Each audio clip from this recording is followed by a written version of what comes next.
Hey, welcome back. Today we're tackling something that, let's be honest, can feel super complex your financial future. But what if you had a map, a personal roadmap just for your money? Well, that's exactly what we're going to dig into today. No, really, think about that for a sec. You plan a vacation, right? You probably have a plan for your career. But what about your money? Do you have a real map for that journey? Because without one, it's so easy to feel, well, lost, a little stressed out. You're just not sure if you're heading in the right direction. And that map, that's what we're talking about when we say DIY financial modeling. I know it sounds super complicated, but it doesn't have to be. It can be something as simple as a spreadsheet you put together yourself. The point is, it's this incredibly powerful tool that takes all the different pieces of your financial life, your income, your goals, your debts, and projects them out into the future. It basically turns all that guesswork into an actual concrete plan. Okay, so to see how this actually works in the real world, let's jump into our first case study. We're going to look at a young couple who are right in that wealth building phase. We're calling them the accumulators. So let's meet Emma and James. She's 33, he's 35. She's in marketing, he's a software engineer. You know the type. They're in their early 30s, working super hard and really just starting to build that foundation for their financial future. So looking at their numbers, Emma and James are in a really strong position. That combined income is great, and they've got a solid asset base, mostly tied up in their house. But you see that big mortgage? That's kind of the classic sign of this stage of life, right? The wealth building phase. And man, they have some big dreams. They want an investment property. They're thinking about starting a family in the next 5 years, which, as we all know, brings a whole new set of costs, maybe even a temporary hit to their income. And then, way, way down the road, there's retirement. These are all competing for the same dollars. So this all boils down to one huge question for them. Can they actually do it all? I mean, how do you save aggressively for that investment property and at the same time get ready for the huge expense of having kids? This is exactly what a financial model is for. It lets them play with the numbers, see what happens if they make certain decisions today, and how that impacts where they'll be in 5, 10, even 20 years. All right, let's move on. For our next case study, we're going to fast forward about 10 years in life.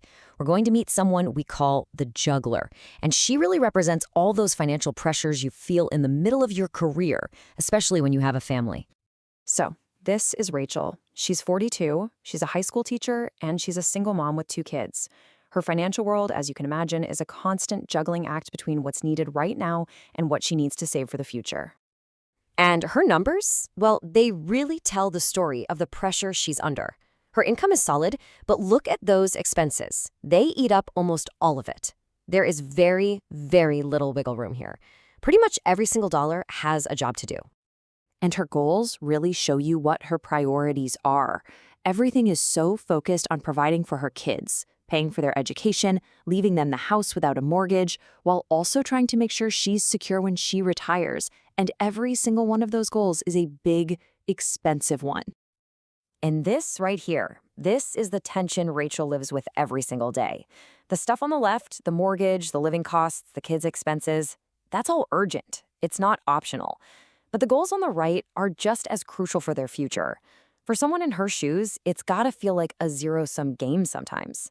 Like every dollar that goes to one side is a dollar you can't put on the other. Which, of course, brings us to the ultimate question for her. Can she actually afford it all on a single income? You see, for someone like Rachel, a financial model isn't just a nice to have, it's an absolute necessity. It's the only way for her to see if her plan is actually realistic, and if it's not, where she needs to tweak things to get back on track. Okay, let's move on to our final case study. Now we're focusing on that really critical stage, the transition into retirement. We call these folks the finishers, and their financial challenge is completely different from the others we've seen. Let's meet Susan and David. She's 58, he's 60, the kids are out of the house, they're at the top of their earning years, and their whole mindset has shifted. It's not about accumulating wealth anymore, it's about making sure that wealth lasts for the rest of their lives. The big question is, how do you make it last? I mean, look at these numbers. Susan and David are in a fantastic position. They've worked for decades, and it shows. High income, a really substantial asset base, and not a lot of debt. They've absolutely played the game well. But now, the rules of the game are about to change completely. Their goals are all about enjoying the fruits of all that hard work. They want to retire, and soon. They want to travel the world. And on top of all that, they still want to leave a nice inheritance for their kids. This isn't about saving anymore. This requires a totally different kind of plan, what we call a drawdown strategy. And this chart really shows you the massive shift that's about to happen. See that tall bar on the left? That's their income right now. In 5 years, poof, it's gone. So the multi-million-dollar question is, can their assets, their nest egg, generate enough income to cover all that spending? Not just for the first 10 years of travel, but maybe for 20 or 30 years after that. A financial model lets them stress test that exact scenario. So when you boil it all down, their question is really about confidence. They've done all the hard work, they've saved the money, but is it enough? Can they really spend that money on travel, on their kids, without that nagging fear that they might run out of money later on? A financial model is what gives them the answer. And really, what it gives them is peace of mind. So from the accumulators to the juggler to the finishers, every story is unique, right? But the one thing they all have in common, the one thing they all desperately need, is a plan. Think about it. Without that map, you're just guessing.